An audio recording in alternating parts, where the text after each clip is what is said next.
to learn more about the MSA G1 SCBA.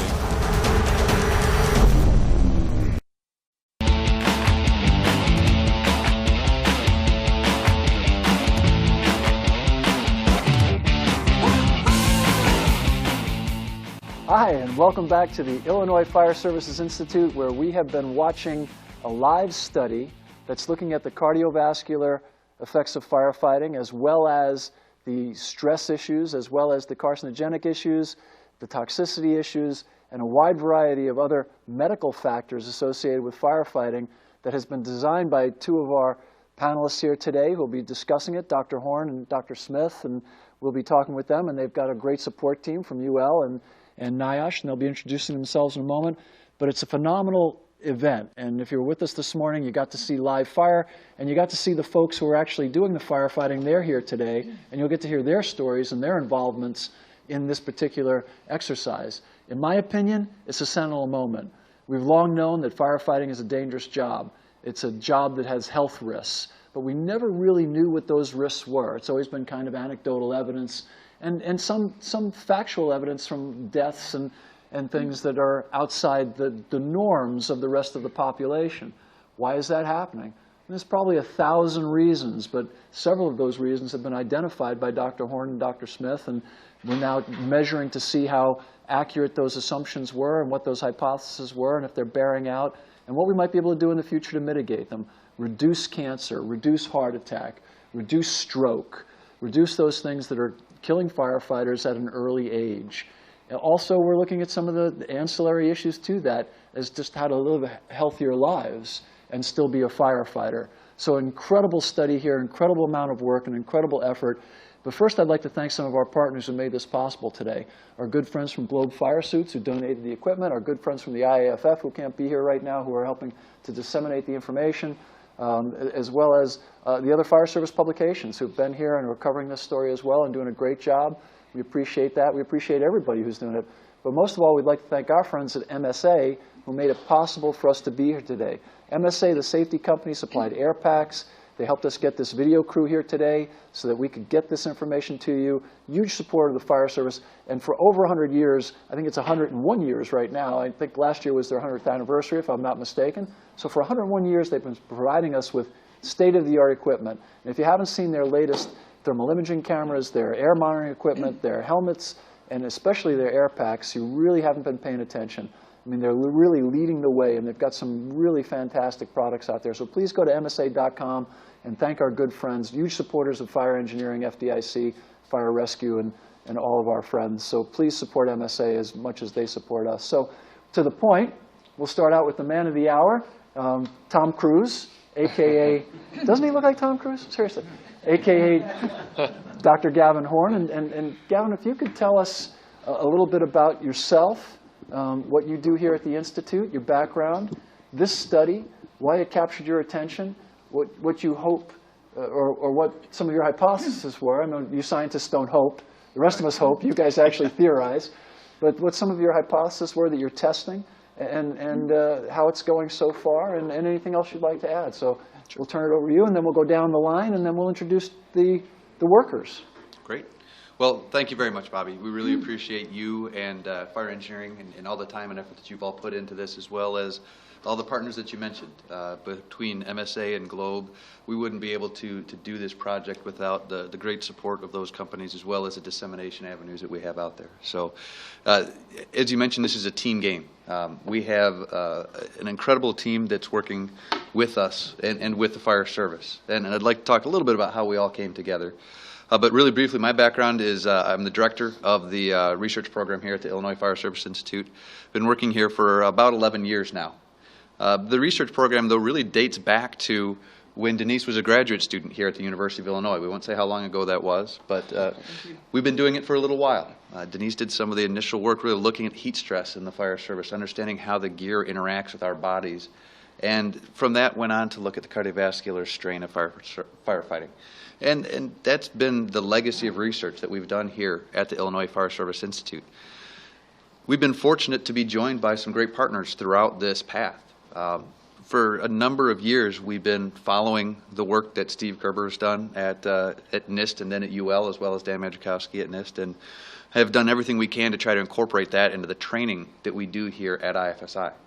We've really taken, thanks to some of the leadership at the Fire Service Institute, we incorporate all the modern fire dynamics training that we can into every single class that we have. But we've always been looking for ways that we can further our research relationship with Steve. And we've been talking with Steve for probably 4 or 5 years about this topic. How can we bring together the great research they've done looking at technology, and from technology I mean looking at tactics, looking at the buildings, looking at the fire environment that we're involved in. Because the research that we've done is really focused mostly on a training type of environment where we have the control over it. We know there's a lot of different stresses. One of our really interesting things that we can look at here is the effect of the different heat signatures of these fires, the different particles, the different products of combustion, and how they affect the cardiovascular system. We've never been able to do before without those sorts of controls that we can bring through UL. We've also been very fortunate in the past few years to begin looking at some of the chemical exposures, and that's really thanks to Kenny Fent. When he started working at NIOSH, he reached out to the Chicago Fire Department, started looking at a study, and we are very fortunate to be involved in that from Chicago from the very beginning. And it was about 4 years ago, I think, when we first started some of that data collection, and it was surprising in some ways in terms of what the gear does protect us from and where some of the gaps are in that protection. And we've been able to get some very interesting publications that have come out of that have opened a lot of people's eyes. And this study really builds upon that pilot data that we captured about 4 years ago. So what we're doing is this team is brought together to combine all 3 of those areas in one project. The reason that we want to do that in one project is so we don't focus on just one aspect of the fire ground and then have to deal with what are those outcomes from the other side. We can make the PPE as protective as possible from some of the chemical exposures, but what does that do to our heat stress and potential cardiovascular strain? We need to be able to look at that in a holistic manner. And so that's the main goal of this project, to bring all these experts together and look at it from as high a level as we possibly can, focusing on what are those exposures, what are those risks to the firefighters, but also, I think as you mentioned, some of those simple things we can do, the low-hanging fruit. Gross on-scene decon is something that we can do at a relatively low cost. Cleaning the skin, whether it's during rehab or during a break. You go out, swap out your air bottle. How about cleaning off the skin around your neck, which is what we know is the most commonly exposed. So these are some things that we're going to be able to put numbers to for the very first time. In addition to all that data that we're going to collect to see this is what is on the fire ground, this is what is on the gear, this is what gets through the gear. So it's hard to make too many hypotheses on all of those things, but we know that we're going to be able to get some brand new data that's never been collected before, and it's going to open up a whole lot of different avenues, from the environment to the equipment to the individual. Doc, has anything like this ever been done before? There have been small pieces of different types of projects have been done, but nothing in a holistic manner such as this. Nothing has brought together all of these. As I mentioned, we've been doing work, at least in the last 10 years I've been here, from the cardiovascular strain perspective in training fires. We have pallet and straw fuels, and we have very controlled work cycles. Now we're able to have a coordinated attack scenario. We can compare what happens to an overhaul type of work environment versus an attack, versus a search, versus someone who's working in incident command or the engineer or outside vent. We've never been able to do those sorts of things, particularly with the modern fire environment that we're facing. We know there's different products of combustion. We know those affect the body in various different ways, but we haven't been able to put those together, as well as put those together with the gear itself, because that's an important factor. So I would say that no, there has not been anything done to this level in the past. And as the doc was speaking before we introduced Dr. Smith, we left out probably one really important thank you, and that's the American taxpayer, because this is not easy to do without substantial funding. And if it wasn't for the assistance to firefighter grants, we wouldn't be standing here, this wouldn't be going on, and many other projects in a similar vein that are making a significant difference in survivability for the American Fire Service. So, you know, a lot of what the government does is wasteful, and we see that every year, but a lot of what it does is incredibly important and incredibly valuable, and this is the kind of investment that's going to pay for itself 10,000 times over, because we can improve firefighter health and survivability and even Doc, you guys were even looking at some of the contaminants and such on the potential victims. Yeah, you hit the nail on the head. There's no way that this project could be done without the support of the Department of Homeland Security through the Fire Prevention Safety Grants. It's a massive undertaking to be able to bring all of the resources together. The grant was approximately $1.5 million, and we have probably twice that in amount of equipment that's on site just for this project, let alone the personnel time. It's a massive undertaking, and we could not possibly do it without AFG and all the great people there who have supported this project, have encouraged this project, and are really, one of the other aspects of that is the encouragement to disseminate through avenues such as this. Because the AFG grants don't want us just to collect data for the sake of collecting data. The idea is to get this information out to the fire service so it can make an impact in the lives of the firefighters. Well, and I think what you're doing here, especially with the group that you've assembled, you're making that data actionable too, from some of the insights that the firefighters are going to share that are going through this event, as well as your own expertise in firefighting. It's a really unique study in that regard. So we'll just pass the mic down, and next up, my dear young friend. Well, thank you, Bobby. I'm Denise Smith, and as was referenced, I have been doing some research on the physiological strain associated with firefighting here at the Fire Service Institute for approximately 20 years. I also serve as a professor of health and exercise sciences at Skidmore College, where I direct the First Responder Health and Safety Lab. And I think the question that Bobby asked us to start with was, what's the primary goal of the study? What were we hoping to do individually here? And there were a couple things that we were thinking about, actually about 40 things we were thinking about. I'm going to try to be brief. Our goal was to extend the work that's been done. And Gavin and Bobby already referenced this. AFG funding has supported this project, but more importantly, it's supported project for the past several years. And we're building on research that allows us to already know a great deal about cardiovascular responses to firefighting, physiological strain and disruption with firefighting. So now we're poised to do this sort of a complicated, resource-intensive study. It couldn't have been done without the work that preceded it, and it will lay the groundwork for future work. When we were thinking about this project, I would say that we really wanted to start with the firefighter. And if you think about what Gavin described, it's all about the effects, health and safety effects on a firefighter, whether it's the environment in which he or she's working, the gear they're wearing, the building that they're working in, or the tactics they're using. And you'll see today that the firefighters are at the center of it. We think of the firefighters not as participants in the study, but as full partners in this study. And so I appreciate your approach, Bobby, in getting their perspectives on it. We're very eager to hear that as well. The other piece I'd like to just point out from the cardiovascular standpoint, the study is sometimes referred to as a cardiovascular and chemical exposure, or carcinogenic, having two major focus points. But we don't see those as distinct. We also see those as interrelated. Because as we better understand the cardiovascular strain of fighting fire, we understand it's affecting the heart, the vessels, and the blood in a really complicated way. But furthermore, it's not just the common enemies that we think about. It's not just the heat stress and dehydration on the fire ground that's adding to the cardiovascular stress. It's also the chemical exposure that's affecting the cardiovascular side. So the chemical exposure is a huge risk for potential carcinogens and cancer risk. It's also a problem on the cardiovascular side.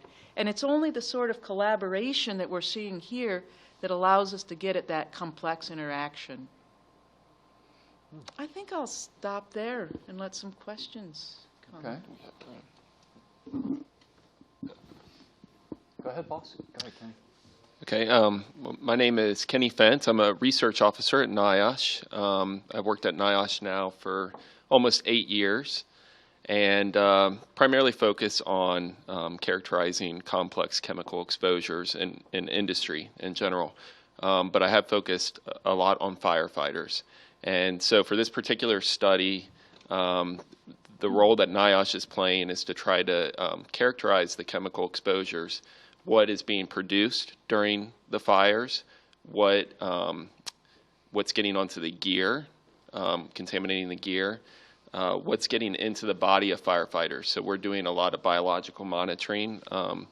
Some of my colleagues are in the audience and working very hard at collecting urine samples and blood samples and analyzing those for chemical exposure. And then ultimately what we're really hoping to achieve is to determine how we can best protect firefighters. How can we prevent firefighters from absorbing these compounds into their bodies? And so we're looking at the different ways that these compounds can be absorbed, whether it's through inhalation at the fire ground where maybe SCBA is not being worn, or if it's dermal exposure coming through, as Dr. Horn said, coming through the neck, or being cross-transferred from the contaminated gear to the skin and being absorbed or ingested that way. So that's our primary focus here, and I'll go ahead and... No, I think it's, if anybody watching right now that didn't watch this morning, and our good friends from NIOSH came in, many of the staffers, and we've got one of them hiding in here with the participants. We're going to pull him out in a minute too and make him say a few words. Drawing blood and doing these gases, the amount of activity level, and being up at 5 o'clock in the morning to do it and then working till 10 o'clock at night shows the commitment that NIOSH has to firefighter safety. But it's also interesting on a personal level that the folks who work with you are willing to step up and do so much. The fire service, you know, is grateful, and I hope NIOSH knows that. We've been grateful for the NIOSH line of duty death reports, which, you know, you've been publishing for about 30 years now, which have made a huge difference in us having a knowledge of how our comrades have been lost so that we can learn from those lessons and capture some of those nuances to try to make ourselves safer and more effective. But the amount of energy that we saw today as firefighters, and you all saw it better than I did, but just from watching today, incredible staff, incredible coordination, and the way you handle folks is amazing, and so deftly and so elegantly. It was, I mean, there were 12 of these gorillas, you know, marching through there, and they looked like ballerinas in your hands. It was really well done and so professional and so so graceful and so important. And we really thank you for being here, Kenny. And we're going to throw Doug under the bus here in a minute and get into the whole particulate thing is something that I think we really don't understand much about. And you know, we don't think of that in terms of cardiovascular right away. We all go to cancer, but you know, making those connections is really incredibly important, and what we're learning is incredibly important. This is really a thinking man's profession, and thinking person's profession, more appropriately. And thank you so much, Kenny. Got anything else? Yeah, please. Well, I want to mention that we are greatly expanding upon our earlier work that we did 3 or 4 years ago. In that study, we primarily focused on the PAHs. For this particular study, we're looking at PAHs again, but we're also looking at a variety of VOCs, volatile organic compounds, flame retardants, which is a hot button issue right now in the fire service, not just the fire service, but really throughout the United States. Dioxins and furans, which are combustion byproducts, potentially of burning the flame retardants. We're looking at acid gases. I'm probably forgetting something, but and then of course a particulate. So we're trying to really do a comprehensive study and looking at everything that could potentially be produced and then expose the firefighter. Thank you so much, Kenny. You young man, you want to introduce yourself? Thanks, Bobby. Steve Kerber. I'm the director of the UL Firefighter Safety Research Institute, and I guess to sum it up real succinctly, I love the fire service. I've grown up in the fire service. I like to think I'm the ultimate student of the fire service. 24/7, I'm trying to figure out what we can do to make the fire service better, make the fire service smarter. And I've been blessed to find a company at UL that has a long history with the fire service and has a great mission of creating safe living and working environments for people. And they've supported me and allowed me to grow a team that has dedicated 100% to the advancement of the knowledge of the fire service. And we've been, over the past 10 years, UL's been conducting research on mainly the fire environment and firefighter tactics. And we have tremendous skills in measurement of understanding the fire environment. So we have started with topics such as floor collapse, horizontal ventilation, vertical ventilation, positive pressure ventilation, fire attack, firefighter safety and solar panel systems, a lot of things like that where we're looking at either a system, a building, or how the firefighters interact with that system or building. And we've prided ourselves in getting that information out to the fire service, getting it into the hands of the fire service so they can either just better themselves or affect change or however they want to implement what they want to implement.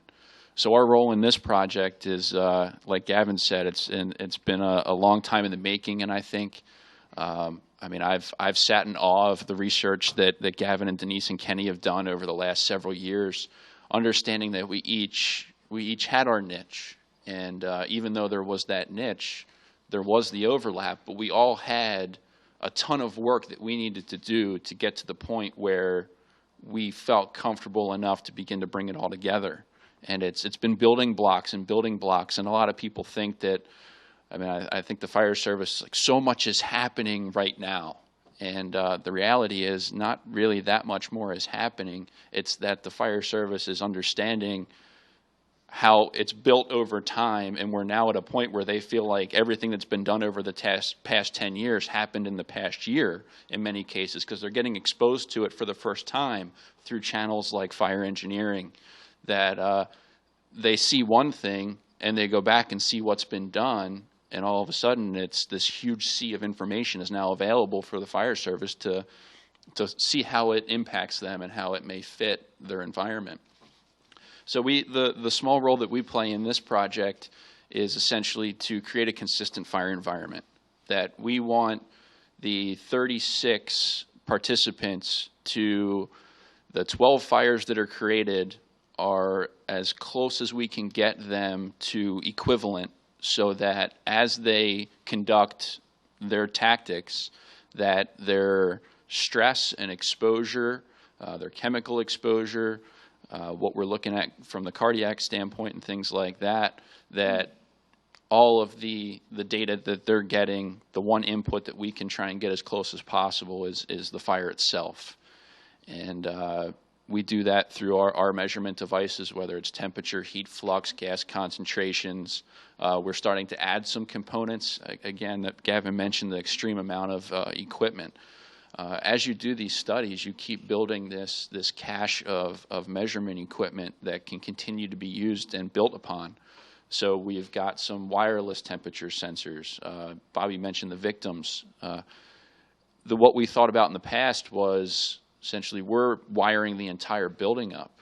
So there could be a victim anywhere, and we're understanding where those victims are throughout the house. And I think what we're finding is that's not good enough, that the fire service wants a physical victim in a physical location that actually is shaped like a Rescue Randy and has measurement equipment strapped to the face, whether it's temperature, gas concentrations, a video camera. We've got a GoPro smack in the middle of that victim's face to see what they would see and how they go from trapped in a location to outside the building, and how firefighters interact with that victim and rescue that victim. So we're adding to it many more measurements and a whole lot of great interaction and cross-pollination of our data here is going to lead us to some really exciting things that's going to move us forward, I think. Great. I'm going to grab one more researcher who hid in the audience here, so we can't escape, because I think it was fascinating to me when we were looking at aerosols and particulates. And so introduce yourself, tell folks who you are, and I think it's something that, from a firefighter perspective, that's new stuff. So why don't you take my chair and slide up there? I can sit over here. What's the concern for us about particulate matters, other than, we're starting to understand it, but it's much broader than, we talked about the flame retardants, and what's because you understand the stuff, you study it. What do you think firefighters are? Well, I mean, products of combustion. So, I mean, you see a lot of smoke, obviously, when you're at the fire ground, but, and that's the visible stuff. But you can have times where there's particulate matter that's present, but it's not actually visible. So some of the very small particulates, you may not be able to see them, but they're there, and you've been exposed to them, particularly if you take your SCBA off. So it's definitely of concern. So we're trying to get some understanding of where these particles, where they are, at what concentrations, and at what point in the fire suppression they're going to be present. So we're learning a lot actually during this these series of fires right now. Because you raise a great point. I'm going to steal that and introduce the rest of the crowd. But we always put our MSAs on. When the smoke was thick, we would put your MSA on. But now, with the work that people like Doug are doing, we're starting to understand some of the particulars you can't see may be more lethal in the long run to you than the big stuff, or just as lethal. So we need to put your MSA on. When you're in doubt, put it on. Get your MSA. Don't breathe the smoke, because the old expression was the smoke was too light. We used to talk about light smoke and heavy smoke. It was just old-time stuff, which was bad, dangerous stuff, which is why a lot of us got sick in hindsight. We just didn't know. Now we know, and I was so glad to see that death ray machine you had set up on the building this morning, gathering information. It looks like you want to jump in. I'm going to start. Yeah, I do want to jump in real quickly, Bobby, because it's a wonderful connection with the cardiovascular exposures we were talking about. And a real simple example that folks will connect with, we know something like smoking a cigarette will activate platelets and make the blood more likely to clot. We understand that, and yet we see firefighters operating where there is smoke and in areas where we know there are particulate, but they can't see the smoke. And we need to better understand how that activation of the platelets, or potential activation of the platelets, is adding to sudden cardiac events by making the blood more likely to clot. That's just one of the places we see an intersection. Well, and I'm going to ask a favor of Dr. Horn and Dr. Smith to talk a little bit about the effort, the sacrifice, the dedication of the 36 folks that agreed to be willing to do this. Because I think a lot of people out there who are watching us right now are thinking, oh, these lucky dogs. How special. That's true. Well, that's true. Well, they are. They are. I mean, they're part of history. I mean, this is a sentinel event. This really is. And I guarantee you, within about 10 years, there'll be 360 lucky dogs out there claiming they were here. But these are the real participants. It's like Woodstock. Everybody I know who's my age was there. But truly, they made Herculean efforts to be here, and they really have exemplified the best of what firefighters represent internationally. And I think that we do represent something to society, and it does matter.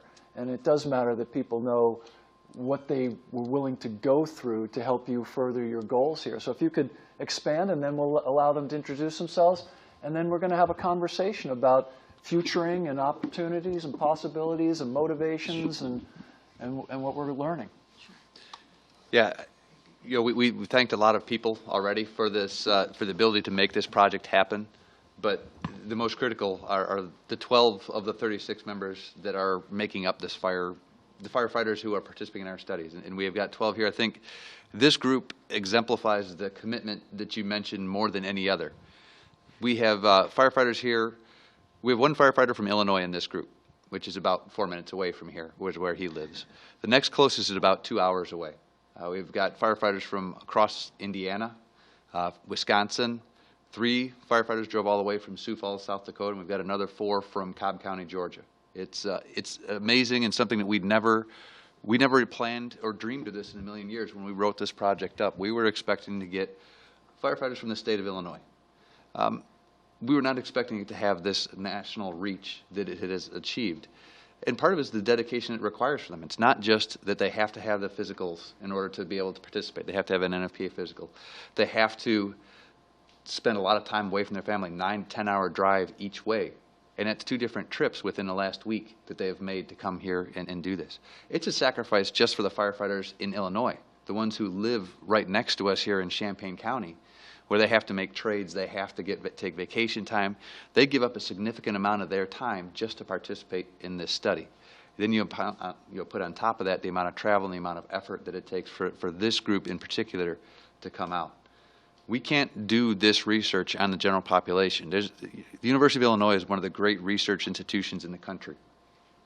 But a lot of the human subjects research can be done in the general population. They can bring students in. They can talk to people in the general population. There's no way that we could do that with this specific project. In order to have all of the requirements to do human subjects research at a university, it's an incredibly rigorous review process that has to be done, and rightly so. We very much appreciate that. But if we didn't have firefighters who were routinely exposed to these types of environment and did this kind of work, we wouldn't be able to recruit anyone to participate in this study. So it's a critical partnership for us, and I think Denise mentioned it best. We're doing this with our partners in the fire service, not for our partners in the fire, not for the fire service as a different entity. Everyone up here believes that research has to be done with the fire service and then disseminated with fire service partners like you. So I'm still shocked and amazed that all of these individuals are here, and I would say humbled is one of the best ways that I could put it, because they also put a human face on it. You know, talking with the group that we have and listening to their stories, and I think we're gonna hear some of those here today, about how cancer or how cardiac events have affected them personally, within their departments, or in their own family lives. It really helps to motivate why we're doing this research, why this research needs to be done, and helps to push us forward to continue to look further into these issues. Describe, if you will, Doc, a little bit about the day in the life of a participant. Well, Gavin mentioned the Herculean efforts to get here and the travel. But just to be very clear, these firefighters are coming 4 times for 4 days of testing. Today happens to be a 16-hour day. They're here an hour and a half before the firefighting begins to be instrumented. Then they stay 3 hours after the firefighting ends on 3 days, and 12 hours after the firefighting ends on 1 day. And that's because we're really interested in the period after firefighting, because we recognize that as a vulnerable period. Everyone knows cardiovascular events are the single leading cause of death in the fire service, line of duty death in the fire service.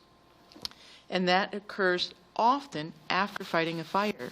And yet we understand very little about that vulnerable period. Hence, we have to impose on our friends who come here, not just to do the live firefighting, not just to do the fun stuff, but to actually stay with us and commit to the research. What that means is they're wearing 12-lead holters. They're doing that for 12 hours while they're with us. We're collecting blood pressures every 30 minutes using pretty sophisticated instrumentation. And then we're drawing blood routinely, also collecting urine samples at regular intervals, and also collecting breath samples. So they're undergoing really intensive physiological monitoring from our perspective.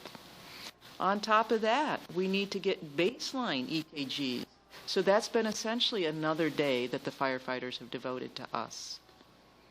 Yeah, it is not. I have been thoroughly impressed with the amount of effort and commitment that I've seen just in the brief 2 days I've been here from these good folks. So what I'd like to do, because I think people should know who you are, and I wish we had all 36.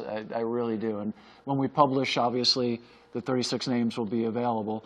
But I'd like the 12 that we do have to kind of introduce themselves to, the American Fire Service out there watching you. And so when the Woodstock effect does take hold, you can say, no, I've got the video. And luckily we get to start right here with probably the man who looks like he came right out of Central Casting, the star of Chicago Fire. I'm just kidding. Why don't you just give us your name, and then I think Dr. Horn said it very well. Everybody's got a motivation, why they wanted to be here, and a story. And if you could just, just a little bit about your story and what kind of motivated you to want to do it. And obviously you don't spend enough time in the gym, so perhaps we get you. And if they go quiet, as Dr. Smith said, they're all wearing these sophisticated monitoring devices. And when they go off, they have to sit absolutely quiet. So if they just stop in the middle of the thing, it's not like they're having a senior moment. That would be me. But it means that their cuff went off and they have to sit absolutely quiet. So if that happens, we'll just all sit quiet with them.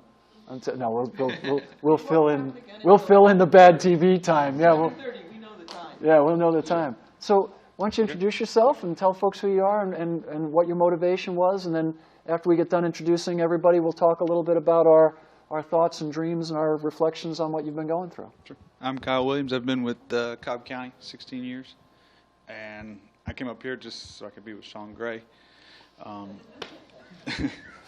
And so it begins. Yes. Started off on a good foot. Yeah.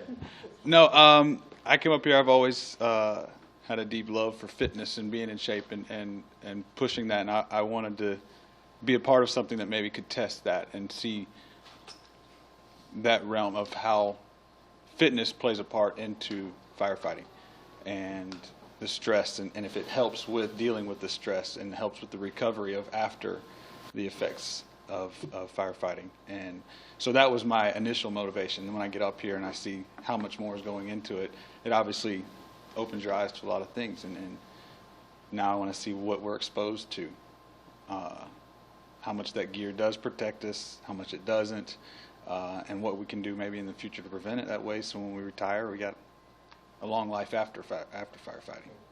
And so that was a lot of my motivation for being here. No, that's excellent. Yeah. That's excellent.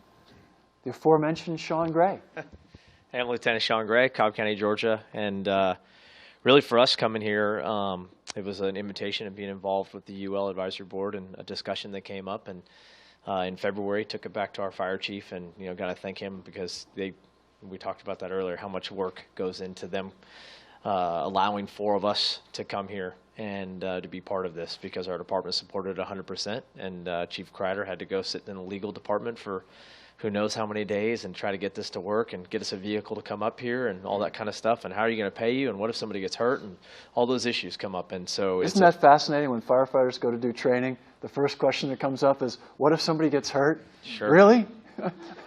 Yeah. Do you realize what we do for a living? Yeah. It's always like the most amazing question. Yeah. A firefighter? But for Cobb County, that's one of our goals is fitness, and we believe in it. It's one of our things we've been trying to do and learn more about it, and we've incorporated some stuff just working with these people. Just, an hood exchange program, for example. On all of our working fires, our battalion chiefs have a bin of hoods, and so it's one-for-one exchange program on the fires right now. So when you get done fighting fire, the chief said, standing out there with a hood, give me your hood. He takes his dirty hood, and everybody gets a clean hood. And just those things, because we already know a little bit that there's exposures out there, and we're here to be evaluated and learn more about it. Outstanding. Now, Ben, we'll give you up a little bit. You've been on the job just 3 years? No, more like 18, 16 months. I got more time waiting for water than that. So, Ben Meadows, please introduce yourself and share. Ben Meadows from Cobb County. I just wanted to be involved, just being new to the field and into the service, how things are changing. I would like to be able to evolve with it, and hopefully I can take it back with me and make our service a better place to work and a safer place and a longer place to work. While we're going along, if somebody raises a question or says something, because when you were speaking now, when Ben's speaking, things are flying through my head, and I'd hate to lose them. Is it okay with everybody? We'll get to everybody. We've got the time. But if something comes up and you want to interject something or say something, because when you were talking, I kept thinking, we can sweat out alcohol and other toxins to get into our bodies. And alcohol, if alcohol went down the road in 55-gallon drums, you'd have to placard it. But because we put it in little tiny bottles, it's okay. And we put Miller or Bud or whatever, and it's okay.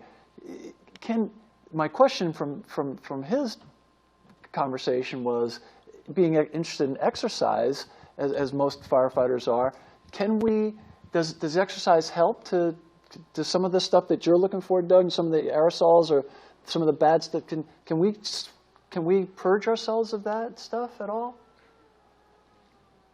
Can you sweat it out? I guess that's the question in the basest terms.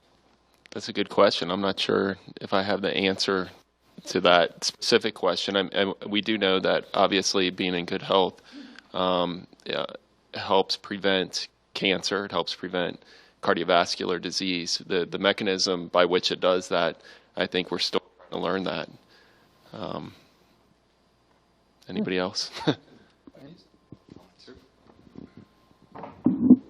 In terms of particle deposition in the airways, I think there have been studies that have been done to show that actually during physical exertion, particle deposition is actually increased. So, Well, that stinks. but you know, if you're fit and you're healthy, maybe it has a less of effect on you. But yeah, that's something to consider. Need to jump in on that. Good, yeah, it's good stuff.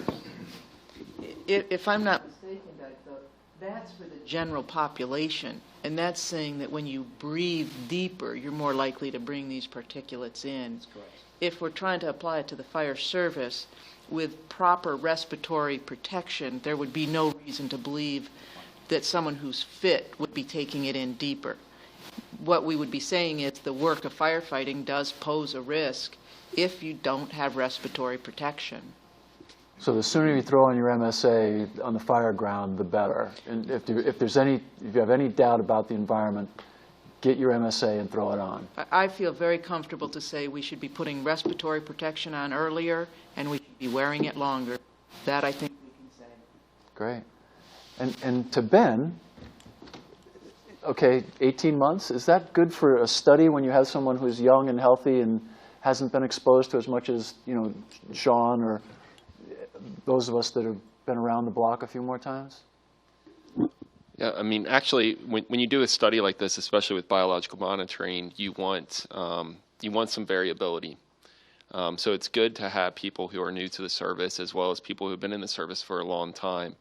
Some of the things that we're looking at in the blood, I mentioned flame retardants. Flame retardants are highly persistent. They can bioaccumulate in the body. Some flame retardants will have half-lives of years.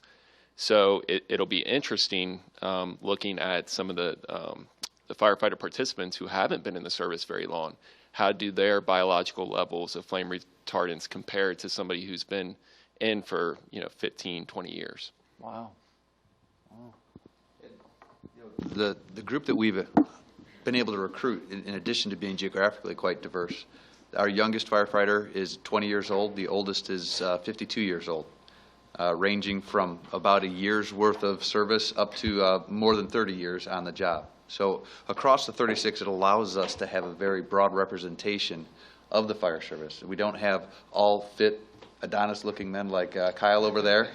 We have the broad range of the physical characteristics as well, which is critical because there's different, we've seen variability in just about every aspect of the study, not just the individuals within the weather that we are experiencing and everything else. So that helps us to really generalize the results as opposed to saying, well, if we just have the best case scenario, this is what we're going to have.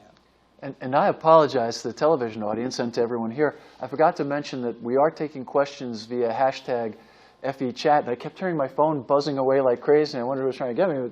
Questions are pouring in, and one of them asks a very interesting question to the good doctors. Is there going to be a follow-up study, and how would people be considered if right off the bat? That is great. Right off the bat. So is there, and how do they? Well, we have follow-up studies in the works. We have proposals that are put together to follow up the study, really focusing on some training fires, looking at what sort of exposures we might have on various different training types of fire. And we're certainly looking for participants.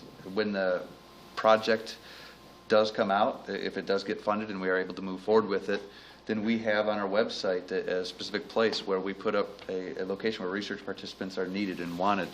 And we're very interested, again, in getting as diverse a research subject pool as we possibly can. So keep an eye out for our website.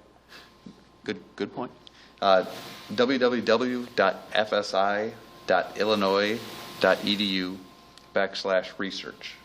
And on there, we'll have all the postings for when projects come up that involve human subjects, as well as, and our website is going through a huge evolution right now to improve the way that we can disseminate our research, trying to catch up with some of the great work that UL has done over the past few years. But that's a great place to look out for it. Many of the people we met here, it was through word of mouth. We were very fortunate at FDIC to be working with Steve and Dan from NIST on their HOT class. And several people here, we just had conversations and said, hey, you interested? And in many cases, they came to us, just like this email or this text, and said, we want to participate. We want to drive 10 hours from Sioux Falls, South Dakota to be a participant in this study. And it was awesome. And you referred them for mental health. Honestly, I thought they were joking when they first said it. When Chief came up and said, we're in. You know, it's like a 10-hour drive, right?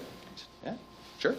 So Well, we love that. And just so everyone knows out there that this august group will be coming back to FDIC this year. We're going to figure it out, and they've agreed to do a couple of workshops, so to be able to talk more in depth and to get one-on-one with these great panelists at FDIC 2016. And as Stephen likes to call it, spring. So we'll be together again. One other question before we keep going through the group. I thought this was an interesting one.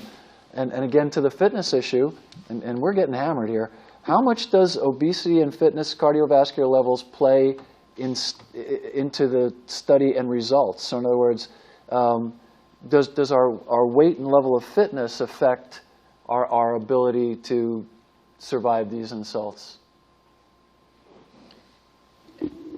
Maybe I'll take that because I think what we know on the cardiovascular side relative to fitness and body weight is probably better characterized than the chemical exposure. And clearly, weight and fitness play a huge role. And there have been dozens of studies that have looked at cardiovascular strain in the fire service, a few that have tried to parse out the role of fitness. But it's a little bit more complex than people might think. There's a detriment to low fitness. There's a detriment to excess body fat. Absolutely clear, both in terms of cardiovascular risk and job performance. That leads many people to believe that an unfit firefighter would have the highest heart rate on the fire ground. And yet in studies where we can actually have physiological monitoring on firefighters, we find the fit firefighters have the highest heart rate. Let me say that again. At first it was really counterintuitive to me. I went back to my data to look at it and make sure I hadn't miscoded something. The fit firefighters had the highest heart rates. The reason for that, I think anybody who's been on the fire ground really appreciates this. The reason for that is the fitter firefighters are doing more work, and hence they have higher heart rates. And high heart rates don't necessarily correspond to higher risk. So it's a complicated thing depending on if the question is how does body fatness or fitness affect the response, it's complicated. If the question is how does it affect the risk, it's clear. Excess adiposity and low fitness are a risk for firefighters because the job is so physically demanding. Great. Well, go ahead, Tom. We also just finished another study that was looking at different sizes of SCBA. And I don't want to go too far off topic here, but it speaks to this point. And we were looking at what happens when firefighters complete 2 rounds of firefighting activity, work through 1 cylinder of air, come out, change out, and go back and do a similar amount of work. So there were 30 firefighters that participated in this study. 19 of them were able to complete 2 bouts worth of firefighting activities all the way through. 11 of those 30 at one point had to say, I'm too hot, tired, nauseous, dizzy. For some reason or other said they tapped out. And we encouraged them if they felt there was a safety concern to say, okay, I'm done with that. And what we did, Richard Kessler, who's one of our research scientists here, took the data, looked at the descriptive characteristics of each of those groups. And if you looked at the group of 19 who did complete, their BMI on average was 25.7. So right on that normal to overweight range. The 11 that were not able to complete, their BMI was almost 30 to 31. Again, right on that range between overweight and obese. Then look at fitness. And the 19 who were able to complete, they had nearly 13 METs was their maximum VO2 that they could reach. Again, the NFPA suggests 12 METs as the standard. The 11 and describe that just a little bit for the folks who are watching. That's an exhalation volume. Yes, so it's their ability to use the air that they have coming in. So basically, it's one of the gold standard measurements of their fitness levels. Right. So NFPA, through a lot of the research that Denise and many other people have done, have said that for firefighting activities, to safely perform firefighting activities, we should be able to attain 12 METs. The 19 that were able to go through both rounds were able to get 13 METs. The 11 on average were below that 12 METs, at about 11 METs. So it doesn't only affect the risk for disease and potential cardiovascular events, it also affects our ability to do the job on the fire ground. Whether or not we can actually do that task to complete 2 cylinders worth of work can be affected by the fitness and the obesity of the firefighters. Great. Well, keep sending those questions in to #FETalk, and we'll put them up as they come through. And keep going. Hello, my name is Mark Brigante. I'm also with Cobb County. I was inspired to volunteer for this program because of my increased awareness in my 15 years of cardiovascular, but even more so carcinogenic risk in the fire service. I think we in the fire service, and myself more so in particular, have began to recognize a greater than average incidence of sickness, cancer, and premature death. For example, my first lieutenant died years ago. And also knew a couple other fellas that died within a year of their retirement, usually from cancer, if I'm not mistaken. I know I appreciate more recent efforts made to improve the health of firefighters in our department with things like change to a calmer tones. Our tones are not the same as they used to be, so it's a lot gentler on your heart when it wakes you up in the middle of the night. The Niederman exhaust systems for the engines, it blows all the carcinogenic, buildup from the diesel out of the bay. And then most recently, the hood replacement program. So, yeah, we're making progress. We're certainly moving in the right direction. yeah. Great. Who wants to go next? John Grimaldi, Noblesville, Indiana. I'm just here for the delicious free breakfast. Cliff Bar and Sure Shake.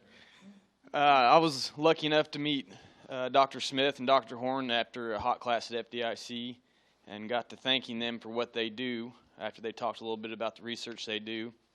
Just thanking them for making our profession safer and healthier in the long run, especially now I have a son. I start to think about if he chooses to get into it, how much safer it can be for him. And I've had close brothers get cancer, some pass away, some still fighting it.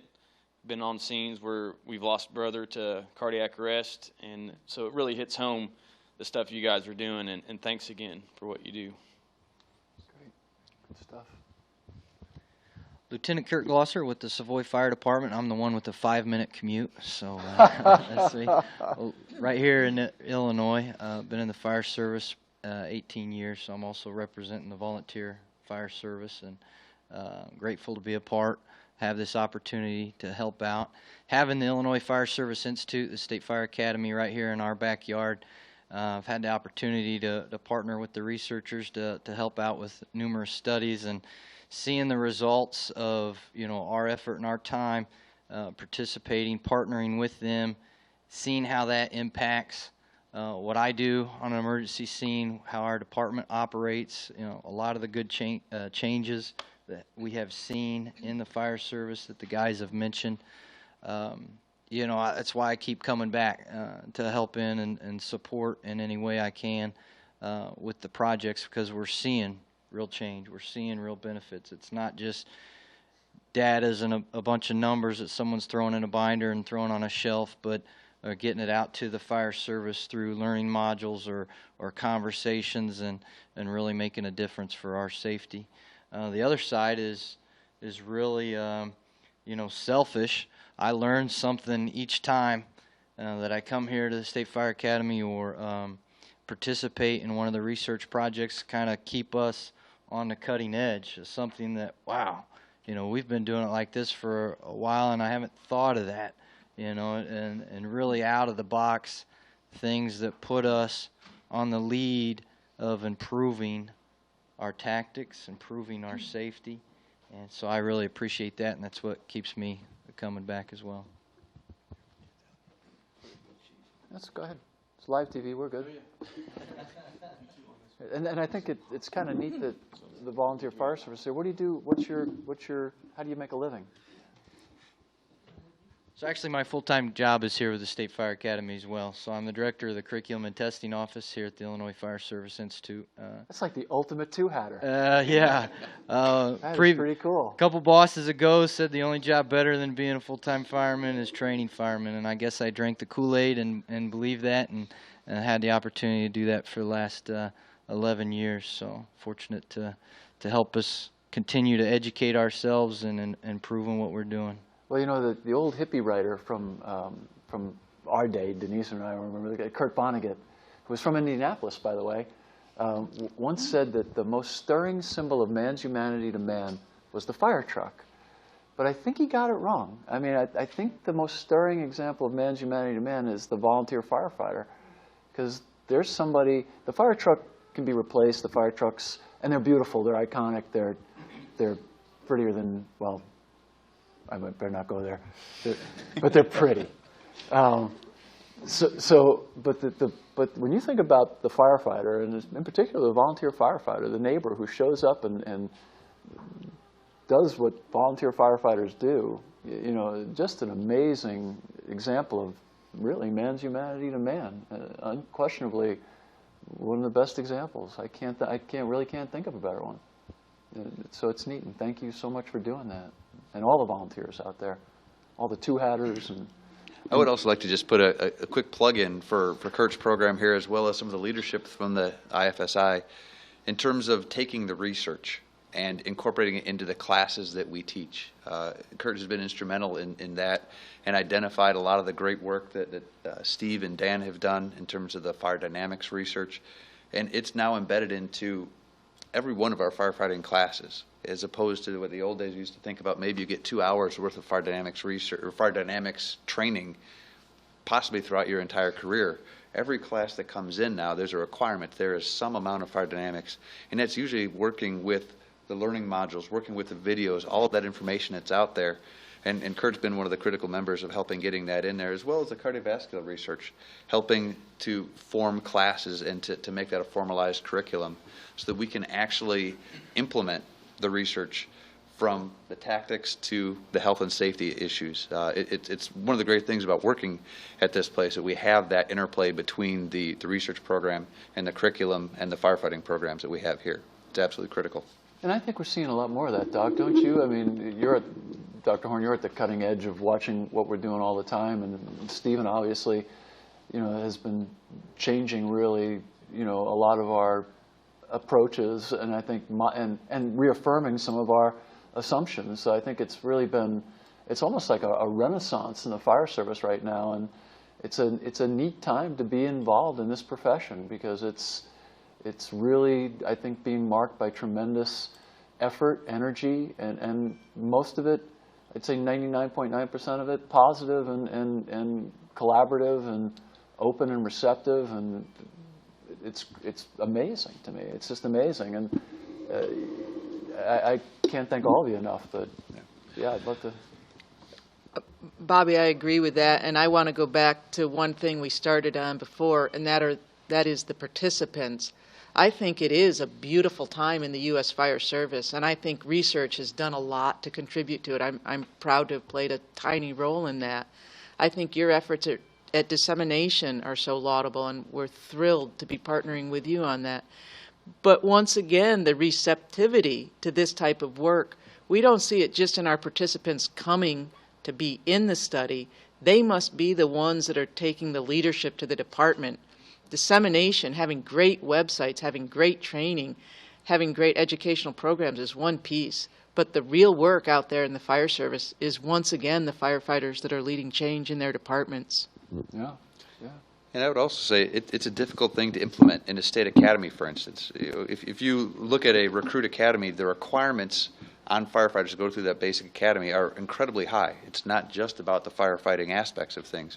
So you need to have some leadership that is willing to say that we need to incorporate these things, even if it's not in the NFPA standard at this point to teach these things. So in addition to Kurt, our firefighting programs, Tad Schroeder, who's been a critical aspect of this project here as well in order to help us to set these fires up, and Chief Sean Burke, who just retired from Chicago, their leadership not only in helping this project come together from firefighting programs, but also then to put that information into our training and curriculum is absolutely critical. We needed to have leadership from that level and on up all the way to the Deputy Director and Director of IFSI in order to make this happen, because they identified the need to understand fire dynamics is just as critical as some of these other needs, even if it's not on those NFPA standard checklists at this point. Outstanding. Outstanding. So where were we? Oh. I'm Matt here from Kenosha, Wisconsin. I was fortunate to meet Gavin and Steve through Eric Roden from Fire Rescue magazine. We've been friends for many, many years, and I went down to a UL advisory board meeting to be more of a first-hand observer in regards to the research that had been being purveyed in regards to flow path and other things that have obviously stoked some very significant conversations in the North American Fire Service at this time. It was after a time when our agency and me personally had gone through a line of duty death of one of our lieutenants who is my best friend and a longtime individual who I grew up with from duty-related cancer. And talking with Gavin, thankfully there was a spot open, and it was an opportunity to be immersed into the research in a way that is honestly difficult not only to comprehend but certainly to articulate when you're a participant. When you're given the release and you're given some background information in regards to what's going to be going on here, the people who are sitting up here, their level of talent to put this together and then coordinate it and then to get us involved and then to actually execute it in a way that is it's not like a real fire, it is a real fire with real fire load and victims and operations and weather and issues that we obviously have in the real world. To be able to do that and at the same time gather the magnitude of information that they are in the professional and honorable way that they are able to do it and explain it to us so that we understand our position, respecting the fact that we are not doctoral students of academia, is simply beyond amazing. Their level of commitment and professionalism to solve this problem, to come forward and to say, this is why we are dying and why we're really good at staying right about 100 people every year. This is what you can do to stop it within reason without losing our mission, is the definition of heroism in my opinion. They are coming to the table to solve our problem because we really can't. And they're using science and not opinion to show us what we can do to make an immediate change, just like Cobb County was talking about, simply by wiping necks and changing hoods, all the way to understanding better what's actually in there and how we can better serve our customers when they're victims and how we can serve our people who we work with on our actual departments. So it's been really an honor to be involved and very, very exciting. Well said. Very well said. How do you follow that? Yeah. My name is Matt Boone. I'm from Wayne Township, Indianapolis. I heard about the study, and it was kind of a roundabout way that we had somebody that couldn't make it. And once I heard about it, I was like, well, I'm in on that. You know, I want that spot. So I was fortunate enough to get it and be allowed to help out. My reasons really aren't any different from anybody else here. And if it's selfish to say that I want the knowledge, that I'm a little bit selfish also, because it's amazing in the last 3 days, and hopefully tomorrow's the same, the amount of information or the amount of knowledge that you gain just by being around, doctor. It's from everything about how long it takes your body to return to normal, to blood platelets, to be broken down. It's not, the knowledge is not above your head. They let you in on it, so I don't know. And I think that's really important too. And if people are planning on going to FDIC or any other place where the good doctors are speaking. I know Gavin will be presenting at Firehouse this coming up in July. It's not going to be 15 miles over your head. It's going to be information you can walk away with, and it's usable, and understandable and digestible. No matter what your academic level is, whether you got out of high school yesterday or you've got a PhD, it's going to. These folks are amazing and amazing communicators, and we really do appreciate that, because we're not scientists.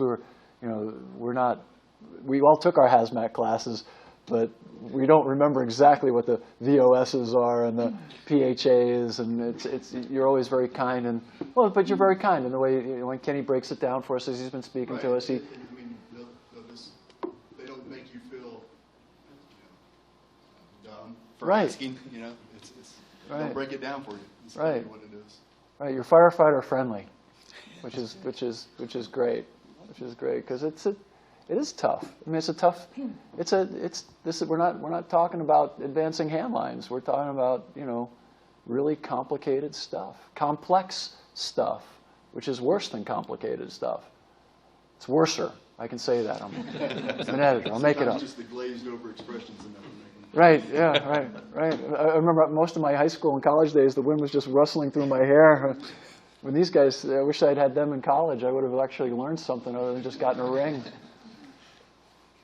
Please. Hey, you're talking about having a follow-up after Matt. I got to be the young guy following up after two chiefs. So this goes. Wayne Bush, Lafayette, Indiana. Heard about this study from one of my brother firefighters who happens to be here, John Grimaldi. And he heard about it at FDIC, which I unfortunately missed this year. But no, I really wanted your evaluation. Yeah, thanks.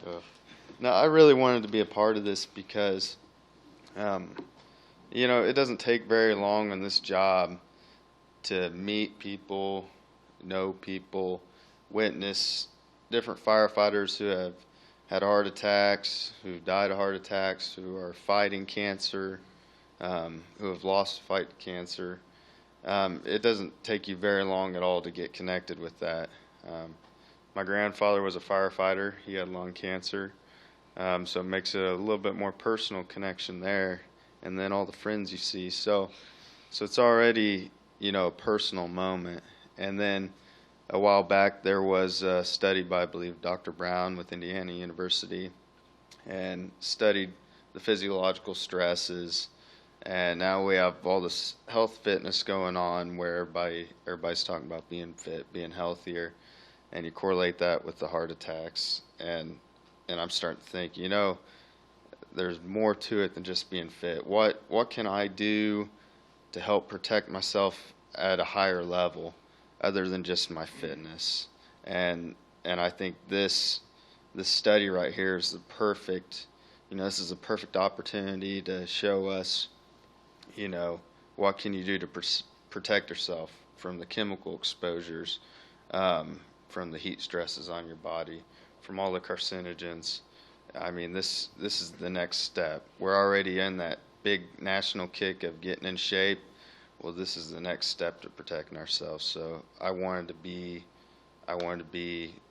at the beginning of that and be a part of it. And if I could just interject one thing, Ben, how old are you? You don't mind me asking. 27, and you're 27. 27. Okay, I won't even go with the old joke about my children are older than. But we often hear, and throughout, it's a societal lament about the next generation and how they don't get it and they're lacking in some way. The famous quote that I love is that someone said they're disrespectful, they eat in places of worship, they talk in places of exercise, they tyrannize their teachers, they're just no good. That was Socrates, 400 years before Jesus was born. So it's not a new lament, but we're hearing it a lot today about your generation. And you have two of the best examples in the world that just proved that to be the boulder dash and hogwash that it really is, because 27 years old, willing to give up 6 days of their lives, money, all the energy they put in, being stuck with needles, tubes shoved in their faces, have to listen to old men scream at them. I mean, just amazing. And that this country's in great shape. The world's in great shape. Every generation has exceeded the previous generation. Us old people just need to get over ourselves at some point in time and realize that we did raise great kids, and so did our brothers and sisters, and those great kids are going to raise great kids. And the promise of this nation and every other great free and democratic nation is going to continue to amaze the world. It really is just great to see, two young guys. And you were worried about following anybody. That was wonderful. I mean, what a great statement. And I feel great about the future of the fire service. I mean, and Stephen, no disrespect, but Stephen's dad was a firefighter. And look at this generation. Look at what Stephen's doing, and Kenny, and and I'm sure if we went back, and I bet you Gavin's dad probably had some connection to public safety or service, and probably Doug's as well, and Kenny's as well, and it just keeps going, and it keeps getting better. People make a lot of money predicting the end of the world. And for what it's worth, they've been wrong. And they'll continue to be wrong as long as we keep bringing fresh faces like this into it. And thank you for being here and what you do. Chief? Mike Clausen, Sioux Falls Fire Rescue, Sioux Falls, South Dakota. I was transferred out to, I had the opportunity to transfer out to the training division 2 years ago, promoted to battalion chief, and I met Dr. Horn and Dr. Smith and Steve Kerber out at FDIC this year, which was my first time out there. I got 11 years on with Sioux Falls, and we did attend the UL and NIST fire dynamics class, study of flow path and heat release rates, and it was pretty profound effect on me because it was the science base. It was interesting, and what is necessary and what are we exposing our men and women to on the fire ground. And then had a chance, and I raced after Gavin, and we had a sidebar, and I said, hey, I want to know more about what you do. And then he was just telling me, hey, we do this, we do that, and I listened to Dr. Denise Smith later on that week, and one of my colleagues, Brian, we were sitting in the hotel room in Indianapolis, and he said, hey, do you know that they're doing a study at Illinois Fire Institute? And I said, no way. And he read into it, and he said, we should really participate. And I said, let's do it. So we went back home, and we got the blessing from our senior leadership, and they said, do it, go for it. So my personal reason for being here is because as a health and safety officer for our department, I feel it's my duty to do as much as I can so that our young men and women are safe on the fire ground. So they do have a long, prosperous career, and they're healthy into their retirement. From what Steve Kerber said, I'm going to plagiarize a little bit. If I can make our department 1% better, then that's a success. And I'm going to take that back, and I'm going to tell our individuals, and I'm going to preach that, and I'm going to teach it. And we're going to educate, and we're going to train, and we're going to keep them safe from the best PPE we can get them into, cleaning, comprehensive programs, cleaning programs, hood exchange, wash your hood Sundays, mitigation of cross-contamination from the fire ground to the apparatus to the firehouse where we eat and sleep. That's my pledge and that's my duty. I don't have any personal anything other than that to obtain from this, but I just feel blessed that I'm here, and I'm honored to be in the same venue as the men and women here, and then the A-team, the legends that are sitting in front of us. So this is really cool. Thank you very much. Great. Thank you, Chief. Well, yeah, thank you. My name is Brian Christiansen. I'm a captain with Sioux Falls Fire Rescue, and I'm also I'm honored and humbled to be part of this study, and I'm very thankful that you guys are conducting this study. As we've heard from this group of people here, cancer and heart disease are very personal, and they're personal for me too. I've had certainly my own family losses, and people on our fire department as well. We have currently one of our members, Dustin, is fighting cancer. And so it's that personal motivator. You know, you talked about driving 10 hours. I would have drove 30, you know. So I just simply want to be part of the solution in whatever way I can, and I'm honored to be part of this. So this is truly for Dustin back home. Wow, good for you. Rachel Van Beek from Sioux Falls, South Dakota, Sioux Falls Fire Rescue. Came here with these two that just spoke.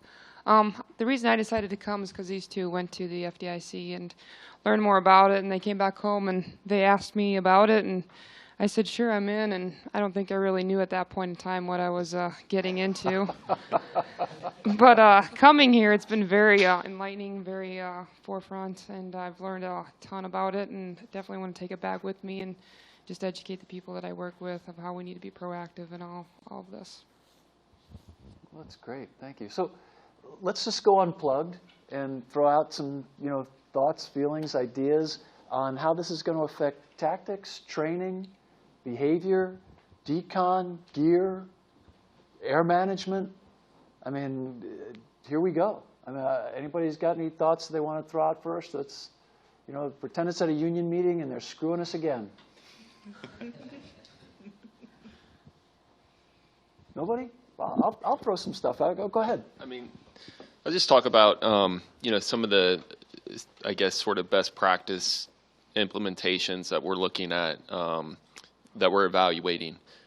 We've already heard about the hood exchange program. We're looking at, we've got 12 sets of gear for each group, and half that set we're taking the hood and we're laundering it each time. The other half we're not. So we'll actually be able to determine whether that has any influence on the biological levels for the firefighters of the various compounds. We're also looking at 3 different types of decon. Simple, gross field decon that any fire department could implement. We're doing just a dry brush decon. We're doing an air-based method that NIOSH is developing. And then we're doing what's probably the best practice currently is just a wet decon with Dawn detergent. And we'll have quantitative evidence to show what's the best type of decon to do. Obviously, when you do wet decon, you're taking your equipment out of service for a little while, so that's a drawback to that. We're also able to look at exposures based on position, based on the type of tactical response. Exposures around the fire ground. We're doing area sampling in the structure, area sampling, air sampling during overhaul. We're doing sampling downwind at the apparatus. So we're going to have a lot of really good data that we can then go back to and say, how can we lessen exposure for firefighters? And hopefully come up with solutions that are practical solutions that can make a difference. That's great. There are already some organizations that are bagging their gear on site and washing it. The one thing that I think operationally, if I was still running a fire department, and I'm not, but I can editorialize about it, I don't think it's appropriate for us to be wearing our gear into people's homes anymore that aren't on fire. Because we do a lot of EMS stuff, and what I used to do when I was on the job was we would keep our bunker gear by our beds, so if we went out on an EMS call, it came in as trouble wheezing, we would throw our bunker gear on, go out, in case a fire hit, so we were bunkered up. But now, knowing what I know and watching what the good docs are doing here with this off-gassing, I don't think that's such a good idea anymore. What do y'all think? I mean, I think it's time that we have other gear we can wear to respond in, and then if we get a fire call, take our gear out of a compartment or a bag or someplace where we can store it so that we're not bringing contaminated gear into somebody's home that's not having a fire. I don't know. You all are still delivering service, not me. Chief, our department, we run 72% of our calls are EMS, and we still consistently throw our gear into the cab where we ride, and that's movement of air all day, every day. You got heat, you got temperature ranges difference from hot to cold. And then we're constantly moving that around and agitating it from morning truck check, and then we're putting it in and taking it out. And then I agree with you. I think in the very near future we're going to see separate compartments on the apparatus where our structural gear is kept, if not bagged, and then we're going to wear a lighter, still NFPA approved gear that's for your mainstream calls. And even if that gear is clean, I'd like to know through further research and data is that even though our gear is clean, you know, we're trying to get down from a 7-year to a 5-year purchasing of new gear and have a backup set. What contaminants are still residual in that clean, supposedly clean gear? You know, even though we say it's washed and it's clean, we're constantly laying tradition. We lay our hood on our pants or quick hitches, whatever you want to call it. Yeah, and I agree. I think that cross-contamination piece is going to be very huge once we delve into it and see what exactly unnecessarily exposing ourselves to. So a couple comments. There has been some recent research that's been published looking at the effectiveness of laundering used turnout gear. The one study that's recently been published is out of Australia, and they were just looking at the levels off-gassing from turnout gear, which may not be the best metric of determining how clean it is, but laundering did seem to return those levels to a baseline level. And then there's another study that I believe is being funded by the Fire Research Protection Foundation, that Dr. Jeff Stahl is heading that research project, and they're looking at a variety of contaminants, even more than we're able to look at in this particular study.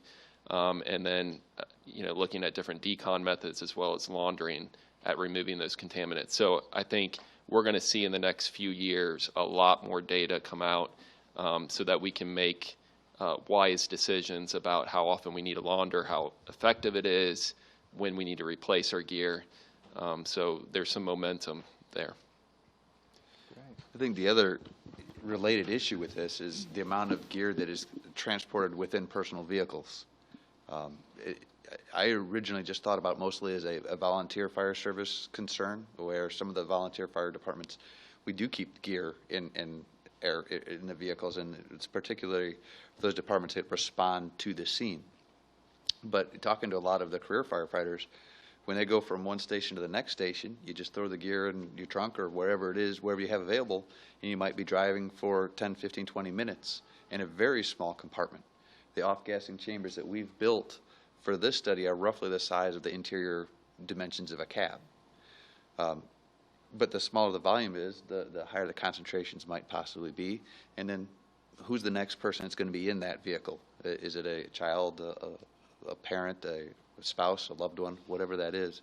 We need to be concerned about carrying it in our personal vehicles as well, because those off-gassing components can also contaminate our own vehicles. And you're exactly right, Doc. If a guy or a gal is newly promoted, generally they got like a floating status, right. So they carry their gear with them all the time in their POV. And you know, if you're lower in the totem pole, you know, you could come to work at 13s, have breakfast at 8s, do your lunch at 16s, and end your shift at 12s. You know, it's just the nature of the beast, and all those trips are going to be done with your gear in your car. And you know, and you're right, your 2-year-old could be the next person in that seat. Mm-hmm. So, and if I could just mention, I mean, this study for me has been a real eye opener. We started out with brand new turnout gear, and after just one fire, we're wearing Tyvek suits. I think you got some video earlier today. The research staff here is putting on Tyvek suits and then putting on the turnout gear, and it's been really surprising to me just how contaminated that gear is after just one use.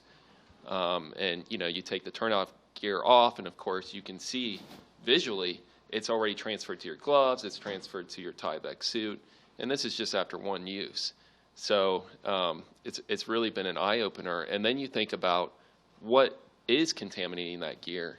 We're gonna learn a lot more in this study, but I would be willing to wager that you're going to have a lot of compounds that are very persistent, that are going to get on that gear and they're not going to go anywhere. And so thinking about personal vehicles or taking it back to your house, if that contamination gets anywhere else, it's not going anywhere. It's going to be there for a long time. We were laughing about that because we said the scientist gals are putting on Tyvek suits to put on our stuff. We're going in the produce section and buying apples wearing it. I mean, it's pretty interesting stuff. So I think that's one realm. Doc, go ahead. You got something? I say one other thing that I think has been a surprise to me is looking at the helmets. Oh. You just go down and look at the helmets, and we've got the black helmets are for the interior crew, the yellow helmets are exterior, and the red helmets are for those who've gone in and done overhaul. And the helmets that are down there right now have been through 3 fires. And you can see the incredible amount of deposition on those helmets, particularly from the interior crew, and it's much less than the other 2 crews. And even when we launder the gear, one thing that is traditionally very difficult to get firefighters to do is wash the helmet. I mean, that helmet is a badge of honor in many ways. And we were talking just this morning about how can we sample that and just look at what do we have from these 12 helmets that have been worn by the end of the study in 4 fires. And just visually, it's shocking how much gets on those. And for relative, this is, the fires here are room and contents fires. We're not dealing with structure fires. We're dealing with a single cylinder response. And the amount that gets on that helmet was shocking to me. I was not expecting to see that. Well, luckily that protects our least favorite organ. Mark's question. Go ahead, Mark. Yeah, shout it out, Mark. I was going to make mention of. I was going to mention earlier about the helmet issue. Something I thought of, and not only do you see a lot of salty helmets, but there's a lot of people's helmets they might have worn 10 or more years, been in how many different fires, and they've never been washed. And every morning when they put their gear out in the truck, they touch that helmet, and they might touch it, several times in a given shift. And not just the helmets, but the packs, the BA packs. A lot of times those aren't cleaned very well, if at all, depending on the station. So that's something that gathers a lot of carcinogens. Something else that was has become a habit for me because of the example that I've seen at my station is in the morning when we check off the truck, and really anytime I go back into the truck for a call or whatever, just a non-related, an EMS call or whatever, I'll always wash my hands before I go back into the station. After check, anytime I touch that truck, because as far as I'm concerned, all the surfaces in that truck are coated with carcinogens from, cross-contamination from gear and so forth. So it's something. How many of you have, in terms of washing your helmet, even if you wash the helmet, how many have washed the liner? In terms of what comes into the head. It's very rare. We would think about washing the coat, but that liner, which again, when we have a hood on, that gives us some level of protection, but how often are we then wearing that helmet without a hood on, with at least the limited protection that the hood provides? Keith Tyson from the Firefighter Cancer Support Network had brought that point up when I spoke with him a while ago, and it was something I'd never considered before.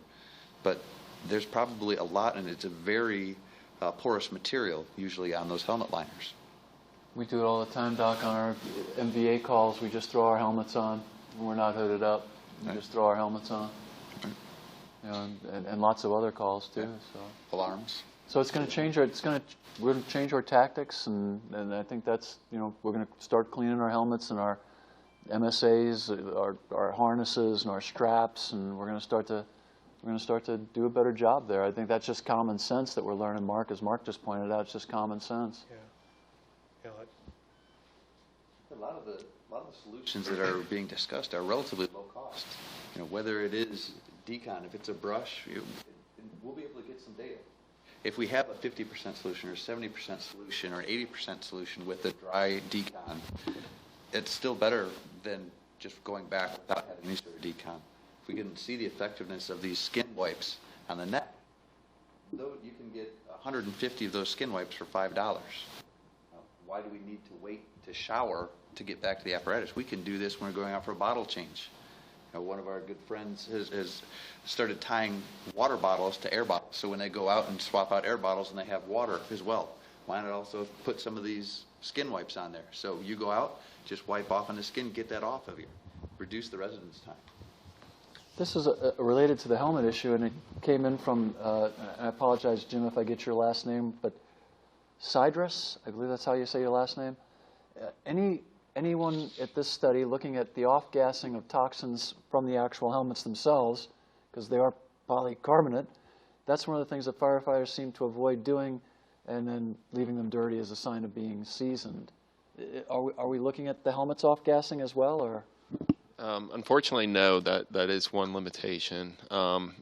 We are looking at off-gassing of the turnout gear, the coat, and the jackets, but we left out some of the other pieces of the ensemble. But certainly that's something that, thinking about future studies, that's something that we could look at in greater detail. And it's a good reason to wear a leather helmet. There's an old guy talking, huh?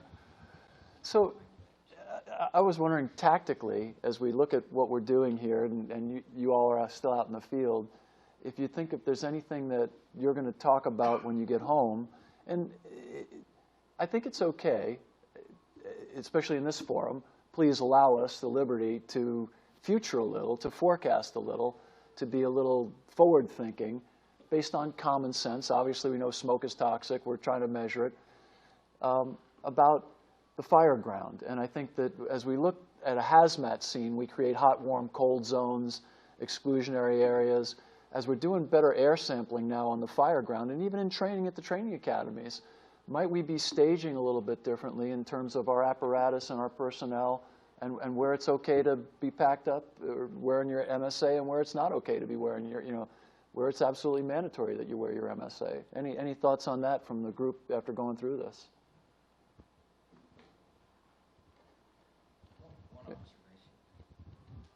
Yeah, we saw the folks from NIOSH outside where the particulates were so small we couldn't see any visible smoke, right? But they had respirators on. So, yeah, that makes us think, where should we be masking up? That's a push that, I've heard in the last 6 months to a year. Hey, if you're in the collapse zone, we need to be thinking about that, not just you're in a cloud of smoke. So hopefully we'll see you guys are measuring for a lot of bad stuff, right? Things that we don't have on our radar, things that we can't monitor for, but you're telling us are in the air and causing that chronic risk of cancer. And so, yeah, if we were putting you in the turnout gear, where would you have masked up on this room and content house fire? You would have had it on when you left the hotel. Yeah, hotel. Very good. Very good. And, we talk about that, the limitations. Hey, we don't want to put the mask on because it limits our visibility and our peripheral vision, and that cuts down on our size up and the other hazards that are present that we need to take in, and dialogues with the resident and everything. We can't be necessarily stepping off in a bubble. But, yeah, that's stuff that I hadn't thought before. Just observations on that? I mean, it's risk management, right? And so we had to make tactical decisions. The fire service has to make tactical decisions. What has surprised me a little bit is just, I've never actually seen, we've done studies before, but actually seen, this is the closest thing I've gotten to a real fire. And so when you're sizing up, I've been surprised because the firefighters will walk right through the smoke plume. No respiratory protection, they're sizing up the structure. And I understand that that needs to be done, but it surprises me that you're doing it without any respiratory protection. Just knowing what we know about what's in that smoke plume, there are probably, 20, 30 different carcinogens in that smoke plume. And, it doesn't take very much to inhale that, for that to get into your body, potentially cause problems later down the road. I think one of the interesting things for us is we've had a lot of time, obviously, to sit together and cross-pollinate our experiences, both professionally and historically, with these talented people as well, and all of their support staff, is that the one thing that we're not really talking about here is our opinion in regards to how things should be done. We're not talking about ventilation. We're not talking about what nozzle to use. We're not talking about hose diameters. We're dealing with people telling us what is, and that's actually been very rejuvenating, and it's caused a lot of conversations to not at all get heated, but to get very intuitive, where where we can actually understand better what is right now that we can do that's reasonable, that's appropriate, that we can start today. And you talk about laundering the hoods and not laundering the hoods. That's a huge deal for all of us, because there's many of us who would like to go back to our departments and say, we've got extra hoods, let's just make sure that we switch them out every time. If you can come forward and say this does or does not make a difference, that makes a big difference. I remember the day very well when we got rid of our bunkers in the bunk room, when we had to start keeping them by the apparatus. It was a big deal because it changed everything. But you also didn't have a bedroom that smelled like smoke anymore. Then we realized, well, why is our bunker gear smelling like smoke? And you made that step. This is really the same thing. We're removing the bunker gear from our dorm room again. This is just the next step. And if you can give us something, regardless of our rank and our time on the job, if you can give us something that's factual and not based on opinion, which is what you're doing, we're going to be able to go back and talk with people about making reasonable changes that can have a lifelong impact on our people, as well as those who haven't even started to serve our departments yet. So I think that's what's really most invigorating for me, is that it doesn't all have to be a big deal. We don't have to talk about how we're putting the fires out. We can have a very, very casual conversation on, we can make this very, very small change that costs nothing. We just have to make sure that we follow through. This is why we're doing it. And firefighters, while we're very stubborn in tradition, and why we want to do things because we've done them for a long time in a certain way, if you can show us that it is really that way and it's factual and there's no opinion going into it, we're going to go along with it because it makes sense. And we like basing decisions on things like that. Yeah, it's a great point. Sounds like stop believing, start knowing, something like that. You've heard that somewhere. Well, and I think, too, to avoid anybody getting hyperbolic on us, we're not talking about traditions. We're talking about behaviors. We're talking about habits, bad habits. You know, again, you know, we can go back to the World War II fighter pilots that were given cigarettes because it helped them to calm down because they didn't know about lung cancer. You know, that's how my dad got hooked on cigarettes. You know, he died at 57 years of age from, you know, doing his service in the military. But they would give him 2 packs of smokes a day, and because it calmed him down. So we didn't know any better. We had our gear by our beds because we'd get into it faster and out the door, and now we know better. And now we'll probably not put it in our cabs anymore. We'll probably start putting it in compartments because we know better. And when Kenny gets done and Doug gets done telling us how, you know, far out the average fire goes, we may look at some of the stuff. And I believe we reversed engineered our apparatus with preloads and things like that to where we park in front of the fire ground now, Doc, because that's the way our rigs are set up. We used to drop hose and move the rig to the pump and then pump from the hydrant back to the fire. When we stopped doing that, we reverse engineered that out of convenience when we changed to pre-connect loads and stuff like that. It wouldn't take heaven and earth to, and at least that would take the engineer and the contributing diesel exhaust and whatever that's going to, and remove that from the fire ground. So I think there's some stuff we can start talking about without anybody worrying about whether or not we're going to, you know, change the religious order of, you know, royal Hibernians of fire service monks. I mean, you know, and I'm the grand poobah of that movement. So, self-proclaimed, albeit, that the issue being, it's okay to come up with better ways to do things safer. And if the scientist people are wearing Tyvek to touch our gear, you're scaring me. So, and God bless you for, hey, we got a guest. Jump in, a well-recognized face in the fire service. Hi, Chief. Couple of comments. One is the fire service. We work in an inherently dangerous environment. I know that we talk about the courage to be safe, and our director, Royal Mortensen, talks about the fact that it would be better if we had the courage to be smart. And historically, we have had to see the proof what we thought was different than what it is. I remember, and I know you do, the guys that I'm not going to wear that SCBA because it's too heavy and it slows me down. And now we've grown past that. You know, in the 80s, you need to wear gloves because of blood and body fluids. Guys realized that they could get HIV and hepatitis C and hepatitis B. Of course I'm going to wear gloves. You know, I wouldn't think of being in contact with body fluids without gloves on anymore. We figured out, just as the chief mentioned, we don't want bunker gear in our kitchen anymore. Because that's the place that we live in our bunk room.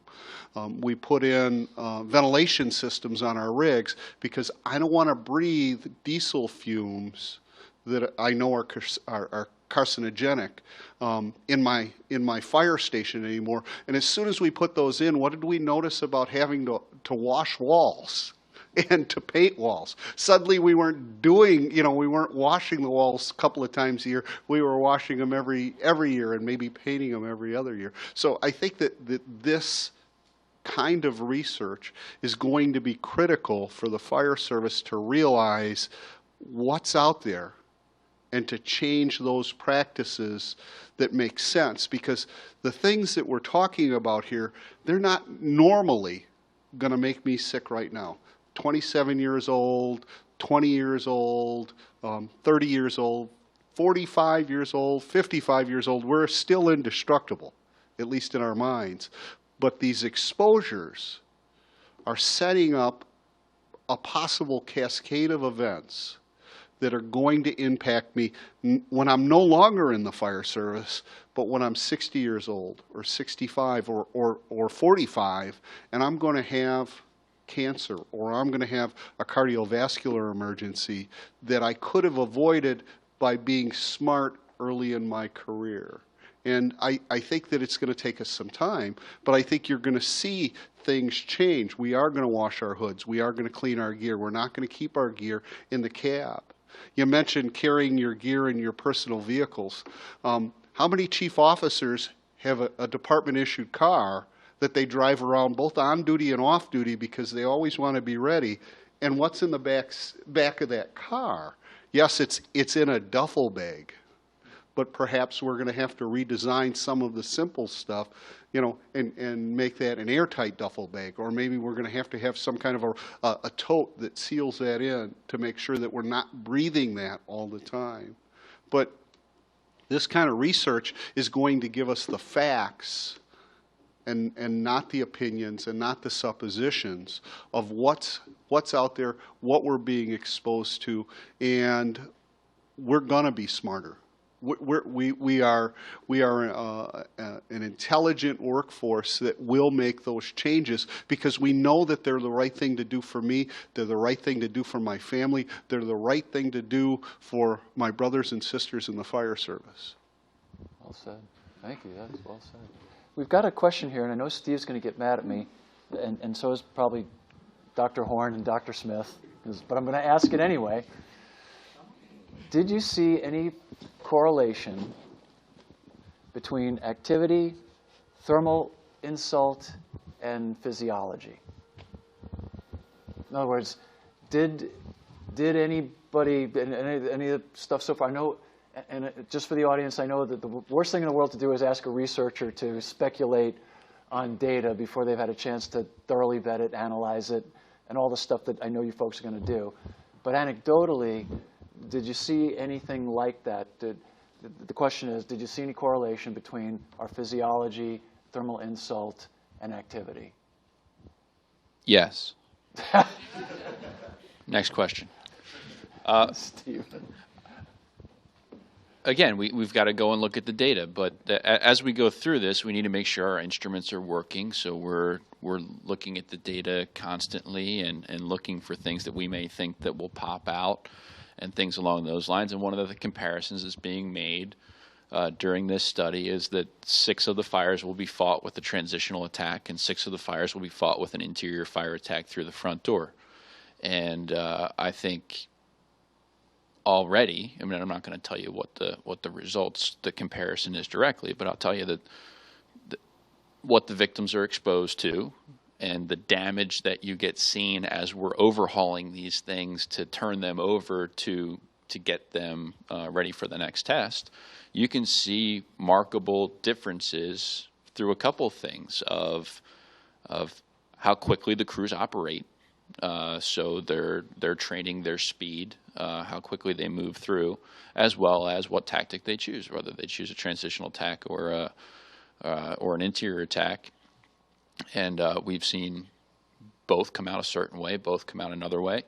How we watch them and the stress that they're under. We've got phenomenal measurement devices that are going on here, but to just look at how tired they are by the time they're done the operation and things like that, and how hard they're working, whether it's the fire attack or the overhaul or the ventilation or the forcible entry, the roof venting. It's taken a serious toll and a heck of amount of effort to accomplish these tasks. And I think it's going to provide us some phenomenal information. I mean, the conversation goes back, and the hypotheses as to why this exists in the first place is that you can't separate the tactics from the exposure from the cardiac stress. I mean, you can't do it. They all go together at every single fire ground. So why not begin to understand it a little bit better? And I think as I'm listening to the chief talk, and the thing that it really makes me think about is that the people sitting up here, yes, some of us have some firefighting experience, but we represent engineering. We represent the medical field. We represent aerosol experts and things like that. That's where we're coming from, but we all have a tremendous desire to help this unbelievable profession get better. And it's the partnerships that I believe, or we keep saying research, in the grand scheme of things, is that measurement techniques improve. And as the measurement techniques improve, we have more capability. The generation after us is going to have much better measurement techniques.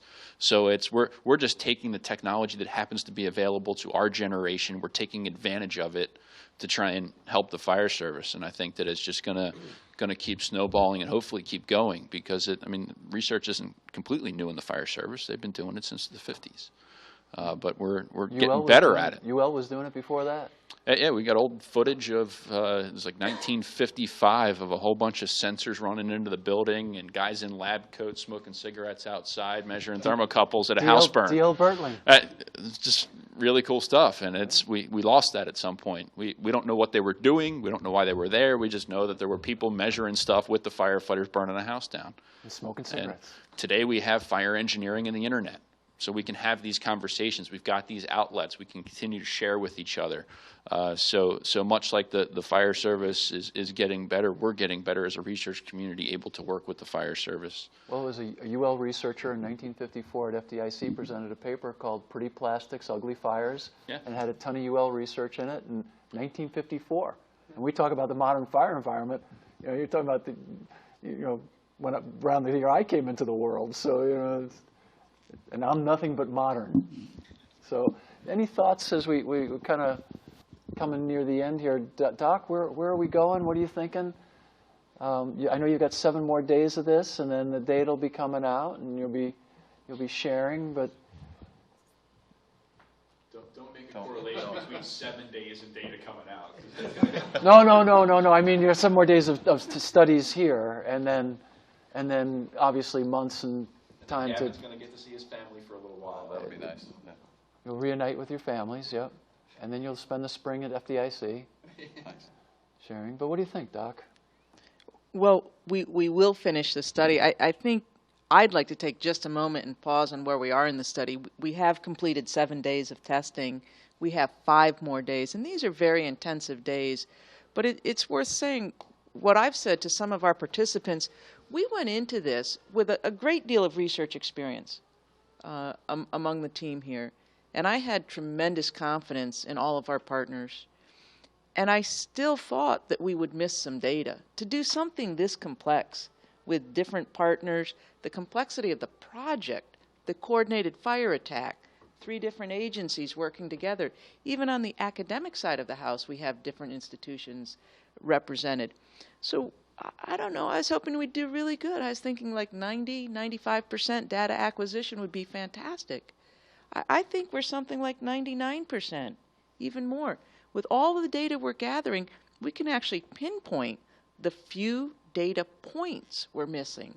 With, I imagine we have hundreds, I know we have hundreds, we might have 1,000 variables we're looking at amongst all of the partners presented here. So when we say we need some time to get through the data, it's not because we're not going to bring the exact same energy that we bring to data collection, to data analysis. We're not just eager to get results, we're committed to getting results and sharing them with the fire service. But the data analysis is enormous, and everyone in the fire service will appreciate this. Something as simple as the 12-lead Holter monitors that the fellows are wearing. 12-lead monitors for 12 hours. That's just today on these 12 guys. We have 12-lead EKG, 12 hours, 2 times on every single participant. It takes a long time to look through that, because although we can use some computer programs when we're looking for arrhythmias or potential changes in ST segment, we have to do that visually. So that's just one piece of data we're collecting. It's over 1,000 columns of data just on our fancy blood pressure cuffs that we're using. So we will be getting data out just as quickly as we can. It may not come out all in one batch. We'll get data on different pieces, on gear pieces, off-gassing versus particulate, physiology versus tactics. But you need to stay tuned, because there will be, I don't know, 10, 12, 16 different pieces of this coming out over the coming months and years.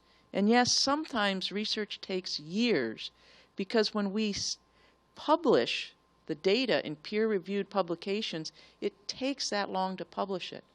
And we're not doing that for ourselves. That's not just academics retreating to what's important to them.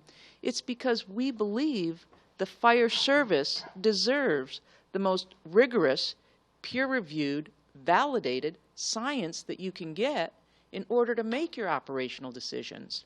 So I would just ask that you bear with us, as it takes some time to get the full results. So I guess next Wednesday is out of the question. We're not going to...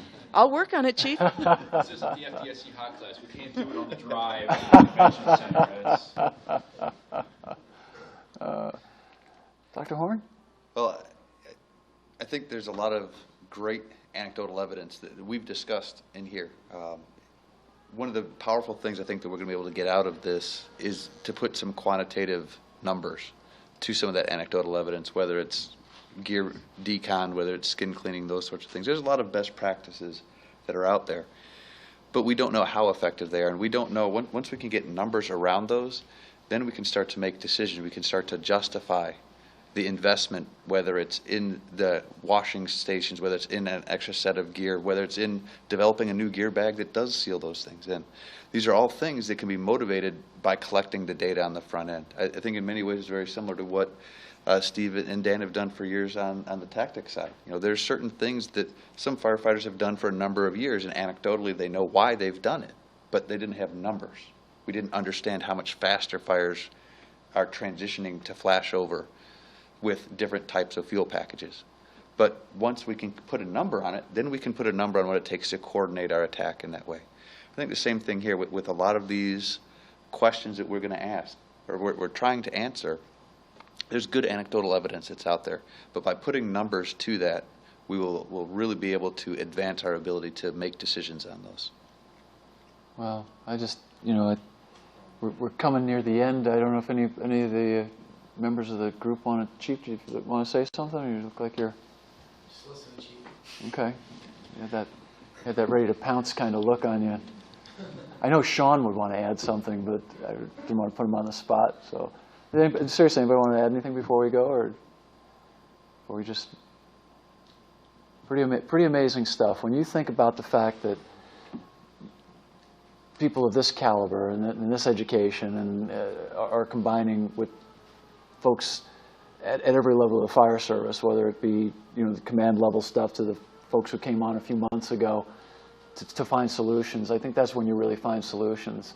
We've been dominated in society for a long time by this top-down, reductionist stuff to where you have to have had zillions of years of experience before you can have an opinion. But I think that Ben our other young member here, his opinion is just as valid and just as important. It's so refreshing to see them here and to be talking about every aspect of it. I'm getting questions here about what's the best detergent to use to clean. We don't know that yet. We don't know. That has to come. We're going to look at these three methods you're looking at, and maybe the next study will be. Keep asking, though. Keep asking. Absolute. That's what drives these studies. We don't sit here and come up with stuff. Right. It's the questions and the push for answers that will get them the answers that they're looking for. And the discussion, which is why we thank our benefactors, like our good friends from MSA and our good friends from Globe, who gave us the gear and you know, allow us to have these forums where we can get more questions. So if you're out there now and you have questions, please send them to Dr. Horn, send them to Dr. Smith, send them to Steve, send them to me. I'll forward them along. Be happy to do it. You know, Thomas Jefferson said it best. He said, "Question boldly even the existence of a God, for if there be one, wouldn't he be more, I guess he said, honored by the homage of reason rather than blindfolded fear?" You know, if we're just doing stuff out of habit or because we've always done it that way, that's not good enough. You know, that's just not good enough. Not when we have clearly evidence from, you know, doctors and medical people that we're putting ourselves at risk. So I think it's prudent that we continue to ask these questions and we continue to question our tactics. You know, we can do things differently without changing our mission or our focus or our dedication or our passion or anything else about our character and integrity. How we do stuff has nothing to do with our motivations as to why we do things. They're two completely separate issues. And that needs to be first and foremost in our discussions. And then, as you said, have intelligent and measured discussions, absence the vitriol and the angst. And I think that it's happening. And I'm really honored to be part of it. You know, it's really neat stuff. And I want to thank you all, the participants, for sharing this afternoon. I know that you're captives until 10 o'clock at night, which is pretty amazing stuff. I mean, you know, it's almost like a scene out of an Orwell movie. You know, it's kind of neat. I'm just kidding you. But thank you for what you did, and thank you for your efforts, and thank you for your willingness to do this and stepping up as you did. I think that's really commendable and really important that we have folks like you that are willing to go that extra mile. Thank you for the good folks from NIOSH, and what an incredible partner, what a valuable partner you've been for so many years. I don't think we've had a chance in public to thank you for the work you've done for the last 30-plus years in helping the fire service with the line-of-duty death investigations and the serious injury investigations and all the health things you've helped us with epidemics. And you know, we've had the influenzas and everything else. You've always been a great partner, and I don't think the fire service has had a chance to let actual NIOSH folks know in person how much we appreciate it and how much we honor and respect you. And you really are doing, and I'm a religious guy and I don't really care, you're really doing God's work. I mean, you go places where other people wouldn't dare go. You put yourselves at tremendous risk, and you do it all in the name of your fellow man. And that's so incredibly selfless of you. It's amazing. And you're really, truly, you're heroes in our eyes, and you deserve to be. And thank you so much for being here. Impressive to watch you and get to meet you, and just really a humbling experience, because you truly are some of the finest people on the face of the planet. And thank you so much for what you do. And Dr. Horn, thank you for your leadership. It's amazing, and the Institute is blessed to have you. And Stephen, as always, we never stop asking Stephen for favors, and he never says no. I mean, I come up to him with some of the most harebrained schemes, and he says, "Bobby, I'll look at it. I can possibly," and he pulls it off. And Stephen's probably the shiniest gem in the fire service, you know, ring right now, and he handles it with a dignity and humility that's really just a credit to the entire industry. And thank you. And Dr. Smith, who I've known for 5 years. No, forever. And you've been such a wonderful partner, and I don't think that folks realize how much your work has helped to make the fire service a better place, and continue to help make the fire service a better place, and to work and to live and to function. And our friends at the IAF who can't be here right now, thank them. And our other media partners that are here covering it, thank them. you know, everybody Globe, and again, our friends at MSA. I mean, this really is an amazing profession, an amazing industry, an amazing calling, and the support we get from folks like you just makes it humbling to be part of it, a small part of it, and to have a chance to participate is just an amazingly humbling experience, and I think we're all blessed for having been here, and again, thank you for joining with us out there in TV land. We'll let you go, and we'll let these good people go back to sticking needles in my friends, and thank you so much. God bless everybody. We'll see you next time.